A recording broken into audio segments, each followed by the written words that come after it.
आज हम राजस्थान के इतिहास पे चर्चा की शुरुआत कर रहे हैं। राजस्थान का इतिहास विभिन्न संदर्भों में प्रथम बीए और एमए दोनों पाठ्यक्रम का हिस्सा है। मसलन बीए सेकेंड ईयर के अंदर राजस्थान के इतिहास का सर्वेक्षण है, वह प्राचीनतम समय से या अर्लीस्ट टाइम से मॉडर्न राजस्थान के निर्माण तक के कालखंड को डील करता है या उसके ऊपर पाठ्यक्रम बनाया गया है। वह सर्वेक्षण है, अर्थात उसमें प्रमुख घटनाओं का ही या प्रमुख इवेंट्स को ही लिया गया है। इसके अलावा जो एमए प्रीवियस के विद्यार्थी हैं उनके लिए तृतीय जो पेपर है और जो चतुर्थ पेपर है वह भी राजस्थान को ऐसे संबंधित है। तो हम आज जब इस चर्चा की शुरुआत कर रहे हैं तो पहले प्रागैतिहासिक एवं प्राचीन राजस्थान की बातचीत करेंगे या उसके बारे में थोड़ी सी जानकारी हासिल करेंगे। प्रागैतिहास को हम विभिन्न तरीके से पढ़े आए हैं। इतिहास का वह कालखंड या मानव अतीत का वह कालखंड जिसके सिर्फ हमें पुरातात्विक स्रोत मिलते हैं, उसको हम प्रागैतिहास कहते हैं। और प्रागैतिहास को यदि हम शुरू करते हैं मोटे तौर पर तो होमो सेपियन की पृथ्वी पर उपस्थिति से उसकी शुरुआत कर देते हैं, अर्थात 2 लाख साल ईसा पूर्व से हम प्रागैतिहास को शुरू करते हैं। यदि राजस्थान की बात की जाए तो प्रागैतिहास 2 लाख ईसा पूर्व से 2,00,000 साल ईसा पूर्व तक का कालखंड इसमें समेटे हैं, क्योंकि इस पूरे कालखंड में राजस्थान के अंदर जो मानवीय गतिविधियां हैं वो प्रागैतिहास में आएंगी, क्योंकि इसमें उनके कोई लिखित स्रोत उपलब्ध नहीं है। इस राजस्थान इस संदर्भ में कहना चाहिए कि समृद्ध अतीत रखता है। क्यों? क्योंकि जो प्रागैतिहास है उसके समस्त जो फेजेस हैं, चरण हैं, उनके हमें राजस्थान में उन समस्त चरणों के अंदर हमें राजस्थान के अंदर मनुष्य की उपस्थिति और गतिविधियां नजर आती हैं। जब हम प्रागैतिहास की बात करते हैं तो प्रागैतिहास को इसको हम पूरा पाषाण काल भी कह देते हैं, क्योंकि अधिकतर प्रागैतिहास पाषाण काल में व्यतीत हुआ है। मानिए कि प्रागैतिहासिक मनुष्य जो है वो पाषाण का इस्तेमाल करता था। इस कालखंड को 3 भागों में बांटा जाता है: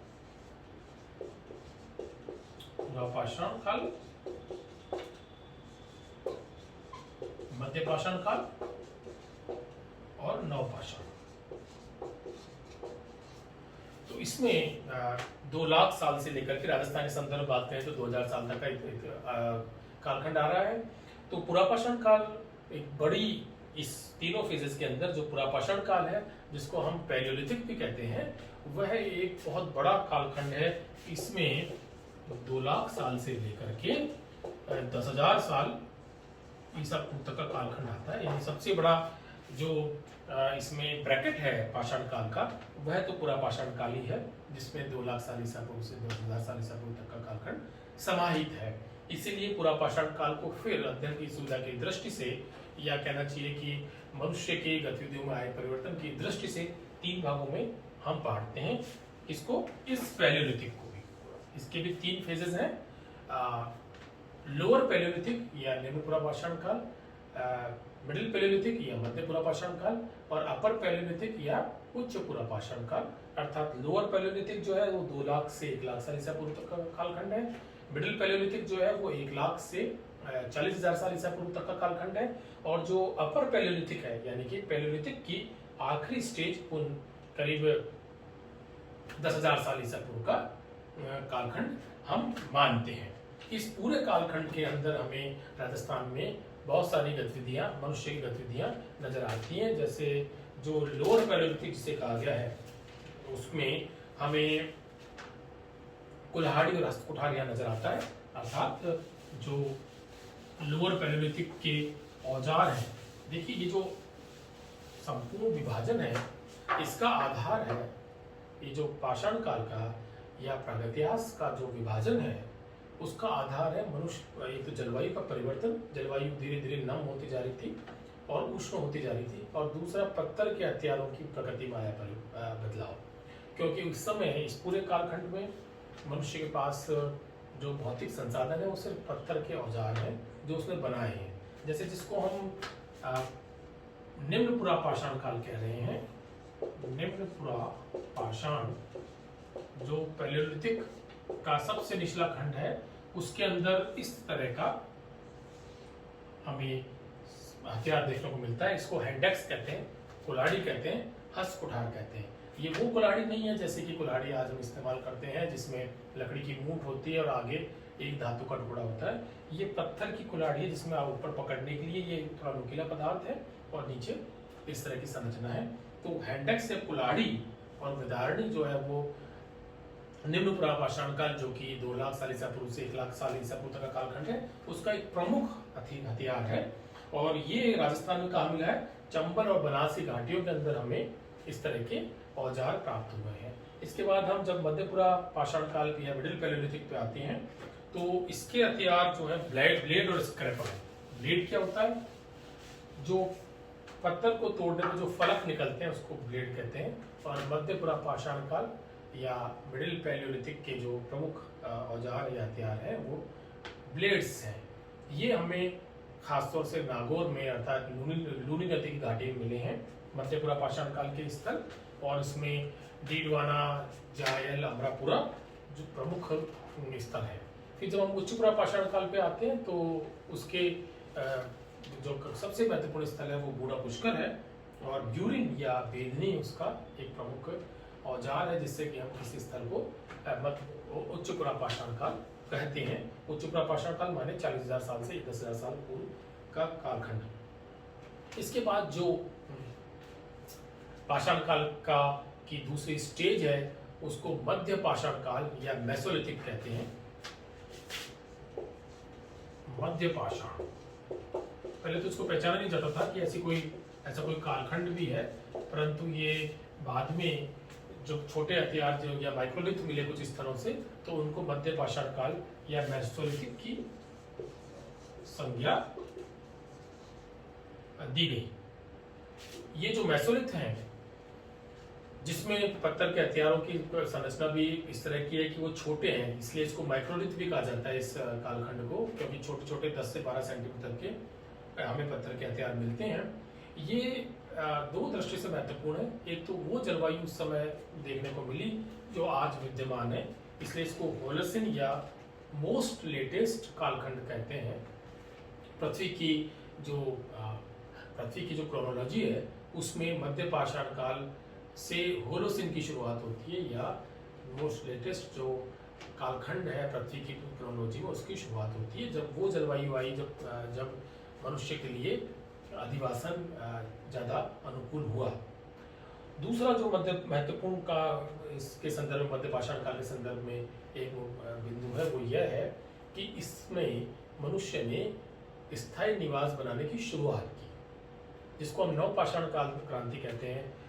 वो मनुष्य के जीवन में स्थायीकरण का एक बहुत बड़ा प्रतीक है।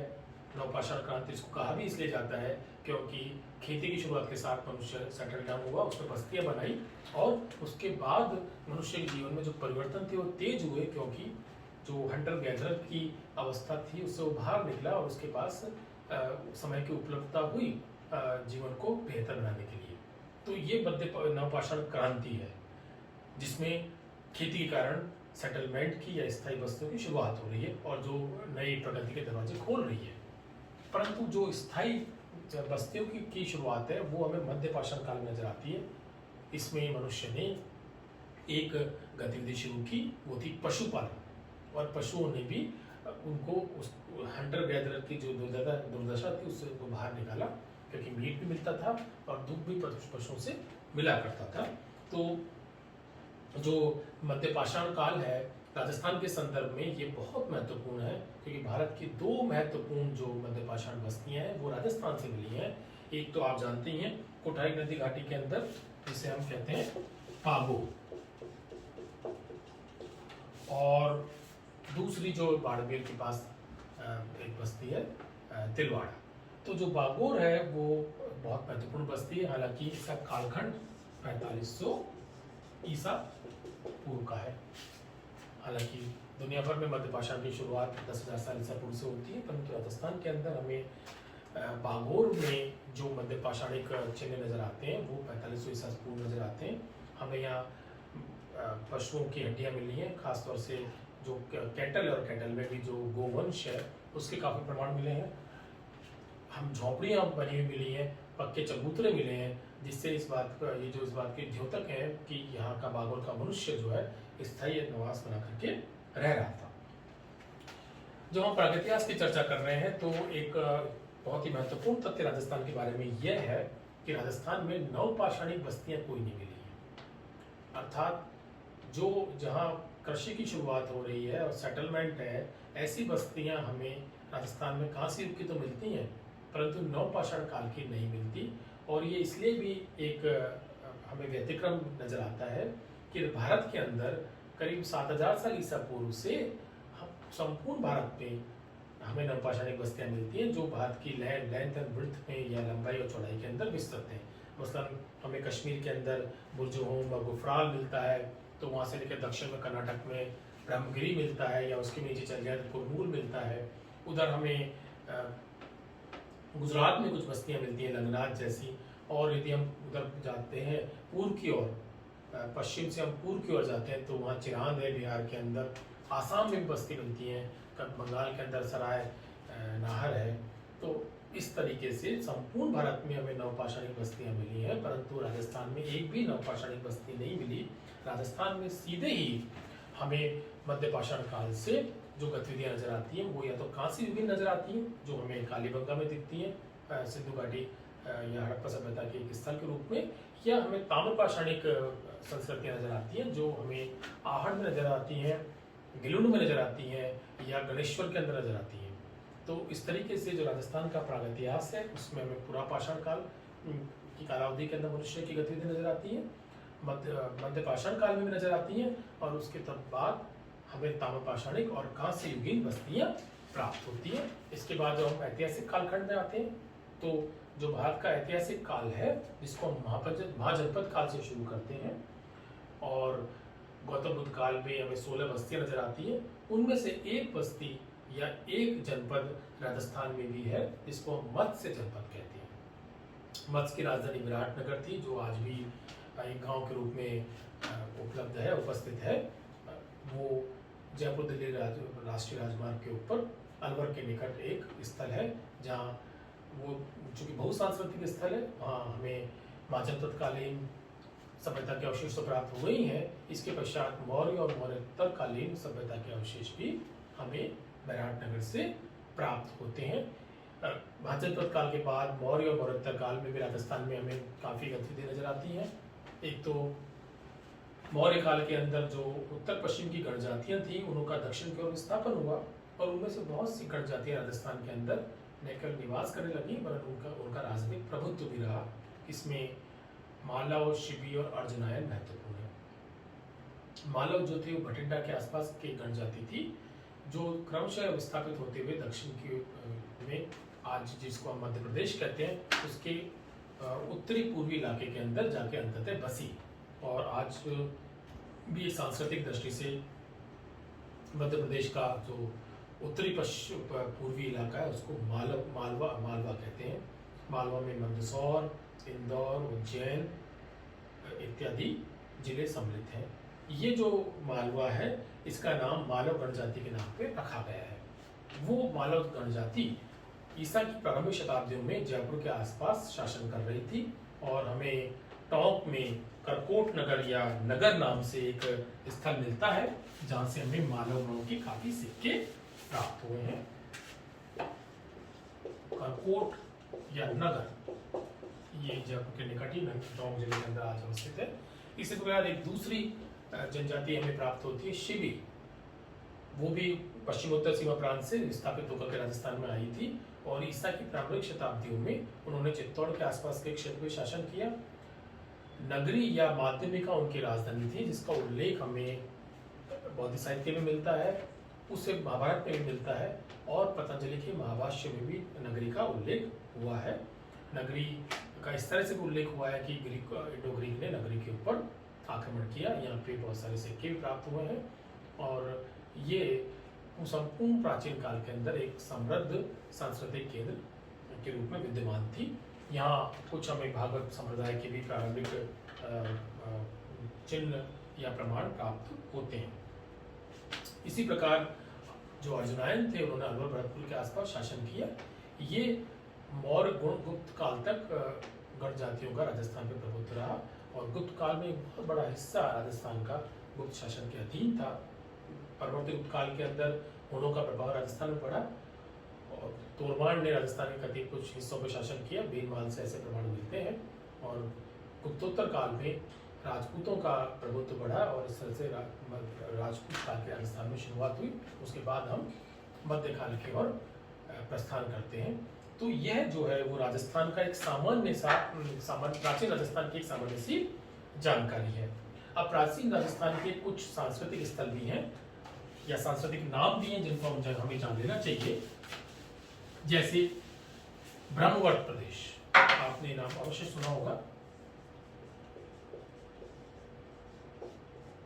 हालांकि ब्रह्मवट प्रदेश राजस्थान को नहीं कहा जाता था, राजस्थान का उत्तरी इलाका ब्रह्मवट प्रदेश के अंदर सम्मिलित था। ये जो वैदिक नदी है सरस्वती और दृष्टवती, उनके बीच का जो इलाका था उसको ब्रह्मवट प्रदेश कहा जाता था और ये माना जाता है कि जो वैदिक संहिताएं हैं उनकी रचना ब्रह्मवट प्रदेश में हुई। इस दृष्टि से आर्यों के लिए ब्रह्मवट प्रदेश बहुत ही महत्वपूर्ण एक स्थल था, एक क्षेत्र था। माफ कीजिएगा, राजस्थान का गंगानगर और हनुमानगढ़ जिला इस ब्रह्मवट प्रदेश का हिस्सा रहा। ब्रह्मवट प्रदेश के जो दक्षिण का इलाका है, दक्षिण पश्चिम का, उसको जांगल प्रदेश कहते थे। हम ये मोटे तौर पे मान सकते हैं कि जो आज का बीकानेर है वह और उसके आसपास का क्षेत्र जांगल कहलाता था। जांगल के दक्षिण और पूर्व का इलाका अनंत गोचर कहलाता था।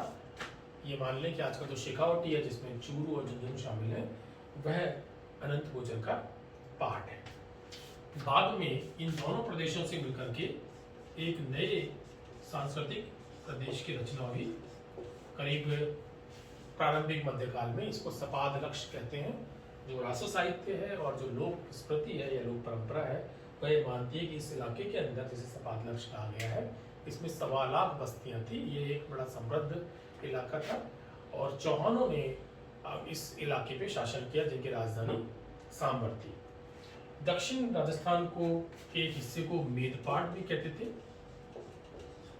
ये नाम संभवतः मौर्यों के कारण पड़ा क्योंकि चित्तौड़ के ऊपर, जैसा कि हम सब जानते हैं, मौर्यों ने शासन किया और उन्हीं के संदर्भ में दक्षिण राजस्थान जिसमें वर्तमान का चित्तौड़ और प्रतापगढ़ क्षेत्र आता है उसको मेदपाट कहा गया। इसी से मिलता जुलता एक और नाम है मेर। संभवतः मौर्यों से इसका नाम पड़ा। बाद में मौर्य विस्थापित होकर के जिस क्षेत्र में आए उसको मेर या मेरवाड़ा कहा गया। ये मेर जो क्षेत्र है वो अजमेर के निकट का क्षेत्र है। अजमेर और ब्यावर के बीच का, या ब्यावर से जब हम उदयपुर और जोधपुर की तरफ जाते हैं तो ब्यावर के दक्षिण पूर्व और दक्षिण पश्चिम का जो क्षेत्र है, अजमेर के दक्षिण पूर्व दक्षिण पश्चिम का, जिसमें ब्यावर सम्मिलित है, और ब्यावर से उदयपुर और जोधपुर जाने वाला जो की जो सीमा है उनसे लगा हुआ जो क्षेत्र है उसको मेर या मेरवाड़ा कहा गया। वर्तमान आधुनिक राजस्थान के निर्माण तक इस पूरे प्रदेश को मेरवाड़ा कहा जाता था। तो ये जो नाम है वो राजस्थान के, प्राचीन राजस्थान के कुछ सांस्कृतिक नाम है। राजस्थान के कुछ भौगोलिक नाम भी हमें मिलते हैं, जैसे छप्पन है, अर्बुद है, परंतु वो किसी भौगोलिक संरचना के आधार पर उनका नाम पड़ा है। ये जो है वो सांस्कृतिक नाम है जो किसी खास संस्कृति का प्रतिनिधित्व करते हैं।